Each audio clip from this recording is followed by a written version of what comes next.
everybody, welcome back to Let's Talk. My name is John, and today here at the channel, we're going to be talking about 1987 psychological horror film, The Stepfather, and its brand new Scream Factory 4K Blu-ray that just came out. And before we get into that 4K Blu-ray review, I always like to give a quick film review, and today is no different. So if you want to know nothing about the movie The Stepfather, because we are going to be talking some spoilers, then skip ahead to that 4K Blu-ray review right now. So The Stepfather, released in 1987, directed by Joseph Rubin, is actually one of my favorite horror films from the 1980s, and it's one that doesn't get talked about enough. It only made $2.5 million at the box office, but critics did love it. It spawned 2 sequels and a remake.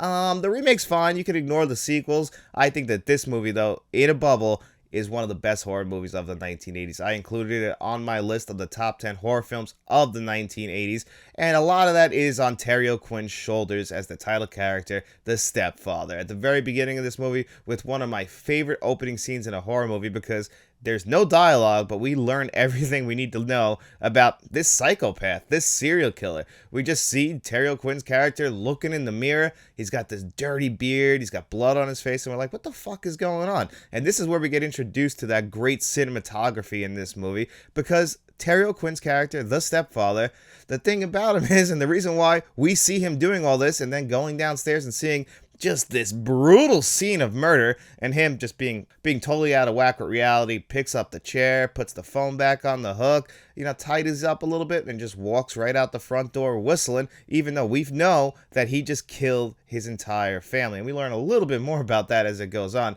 But the reason why you cast Terry O'Quinn is he's able to find that balance between a guy who's an absolute psychopath, but he comes off as this really nice guy. I got a little off track there when I was talking about the cinematography in the opening scene, and the reason why I love the element of the light coming in from the outside, and we never can see through those windows anything that is outside. It all feels like a fantasy. That's because Terry O'Quinn's character, the Stepfather, he is living in a fantasy world inside of his head. He wants that perfect family life. He wants the wife. He wants the daughter. So he's just always inserting himself into the lives of a family with a wife and daughter. Maybe the wife is divorced, or in the case of this movie, she's been widowed, and he finds a way to insert himself in there, mainly because he's just so damn charming. He's such a sociopath, he can just turn all of his emotions off. For the most part, as the movie starts to progress, we can see he's not able to bottle up those emotions, in a normal way. Of course, I mean, the guy kills his family if they disappoint him. That's basically what we would think happened with the original family that we see in this movie. Now, we don't know if that's the first family he's ever done this to.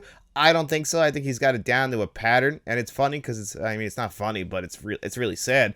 This movie's actually based on a true story of a guy who did something similar to this, obviously not many times, but he got fired from his job. He kept going to work for 3 weeks, trying to play it off like everything was normal because he had to support his entire family and I think his mother-in-law as well. Then he came home one day, killed them all, laid them out, left home. No one ever saw him for 18 years. And finally, thanks to John Walsh and America's Most Wanted, they caught this guy. But it's funny that it's based on that story, and then you get this story in this movie of a guy going family to family and doing that exact thing.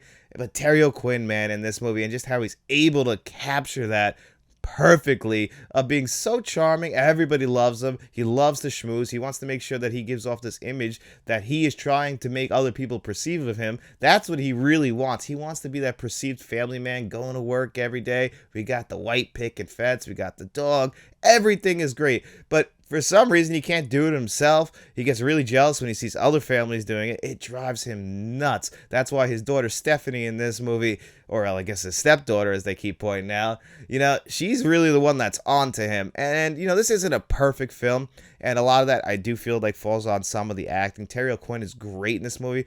Everybody else is fine. Jill Sholin is kind of a scream queen at this point, and she's good in this movie. The moment where she actually has to cry on Jerry's shoulder is absolutely heartbreaking and really good acting. Good acting from her and good acting from Terry O'Quinn. I just feel like her performance was very uneven. There's one scene from an art teacher in this movie where I'm like, you couldn't get anybody else to do this role. I get it. It's like 3 lines. I think of Wayne's World 2, he brings up the same thing. I know it's not an important role, but can we get someone a little better? It's kind of how I felt about the art teacher in this movie. I'm like, he just feels like he's reading lines. Maybe he's doing his best and I'm being too mean on him, but it stood out, and I don't know, I didn't really like that. And same thing with the brother from the first family who was brutalized, who's trying to find this guy because he knows what he looks like, and he knows he's just out there somewhere. He's the one really doing all the investigating, not the cops, because they just ignored this case, and after a year, yeah, it's over with. We're never gonna find the guy, And this guy was like, he's got to be in this area. He said he was going to work every day,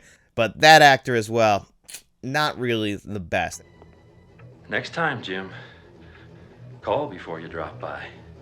And then the score of this movie matches that beautiful dream and fantasy-like cinematography amazingly, because the score, while also being horrifying, does have a little bit of that fantasy element to it, which again ties perfectly into this movie and living inside of Jerry's fantasy world that he wants to live in. That's why we always get that light coming in from the outside, but when we go outside, it doesn't match up because it's supposed to give off that, white picket fence, beautiful family life, and I love the cinematography for this movie. It's something that really stands out, especially in 2024, where a lot of movies like to create that haze effect or that dreamlike effect, but it's all done in post, where this is all actually done by the cinematographer and all of that beautiful lighting. And that's the big difference between modern films and old 1980s horror films, where it's just they had real sets, everything was done realistically, and I really appreciate the movie more for that. Again, it's a classic 1980s horror film. If you haven't seen it, I can recommend it, even if you don't want to check it out on this beautiful Scream Factory 4K Blu-ray that we're going to talk about right now. Wait a minute. Who am I here?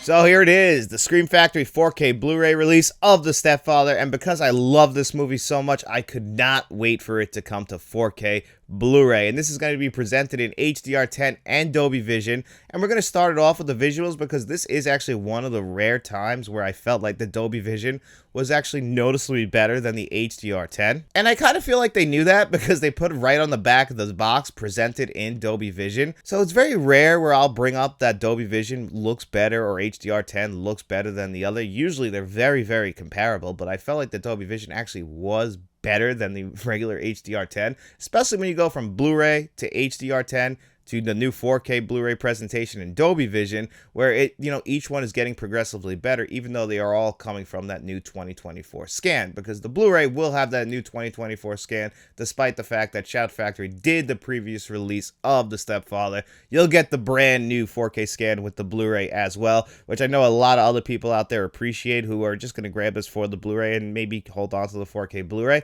So those visuals, yeah.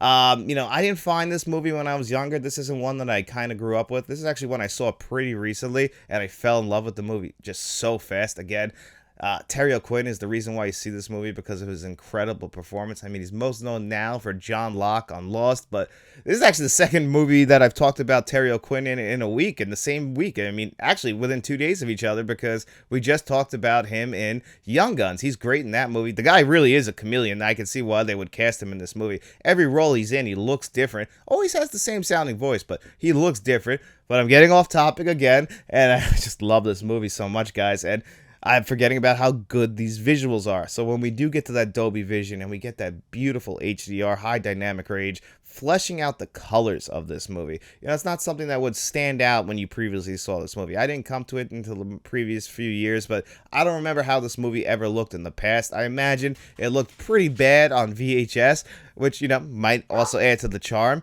But when I watch it on 4K Blu-ray now, especially a scene like early in the movie where they have a barbecue at their house, he invites all, because he sells houses, of course. He invites all of his first 5 clients over. They have a barbecue. In the back, there's this big Christmas lights, really round-looking Christmas lights.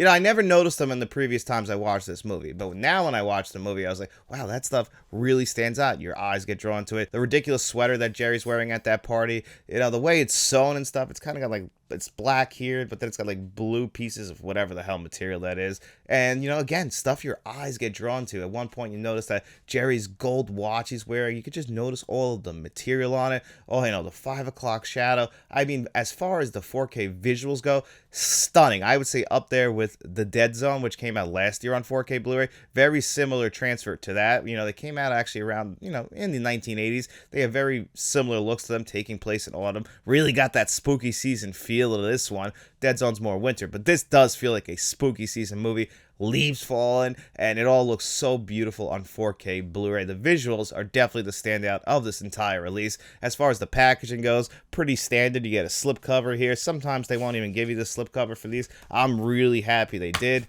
And then when you come inside, this is pretty creative. The individual disc design, you know, you get the dark Jerry, and then you get the happy Jerry, the guy playing a character. I love that. Great idea for the 4K Blu-ray here. Have the Blu-ray look like that and the 4K Blu-ray look like that. All of your extras are going to be on the Blu-ray, and there really isn't too much. I mean, the big selling point that they're talking about is these brand new audio commentary tracks, because altogether, there are 4 audio commentary tracks, which you can check out on the 4K Blu-ray and on the Blu-ray. Now, there are some featurettes on the Blu-ray itself. A new interview with Jill Sholin, which I really did enjoy that interview. She looks and sounds identical to how she did in this movie. You know, other than being, you know, obviously she's aged in that amount of time, but still really impressive how she sounds identical. It's incredible. You know it's her when you first see and hear her. Really good interview, by the way. You get an old making of, which is about 27 minutes long. I appreciated that. The thing that bothers me about the extras is, yeah, I appreciate having 4 audio commentary tracks. Not the biggest audio commentary track guy, but nothing with Terry O'Quinn, and this is my favorite performance from him, and I think it's just a great performance in general. I would just love to hear more of like what he thought about the role. I'm not too sure why you can't get him back. I don't think, I'm not entirely sure what the reason being is, but it would have just been cool to get a little bit more insight from him.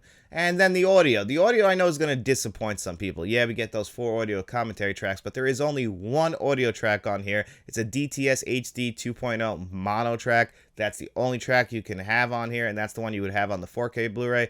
And on the Blu-ray, me personally, I would have liked, a 5.1 surround soundtrack. I was hoping for it. I know that this movie isn't the most beloved film by horror fans. It's one that I personally love, so it's one that I wanted all the bells and whistles for. I wasn't expecting it, but I was still hoping for at least a DTS HD Master Audio 5.1.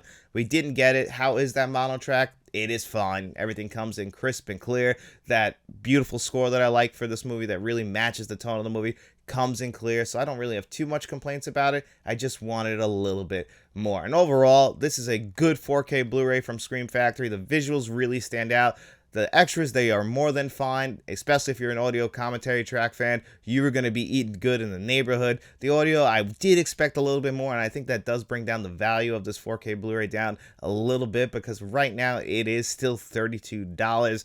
Is it enough just to have that beautiful Dolby Vision presentation? That's really going to come down to how you feel about the film. I couldn't wait to own it on 4K Blu-ray. It didn't knock my socks off, but still, those visuals really are beautiful. This movie has never looked better, and I think it's a beautiful looking movie in general with the great cinematography. So if I was going to give this 4K Blu-ray a score of 1 to 10, I would give The Stepfather a really solid 8.5 out of 10.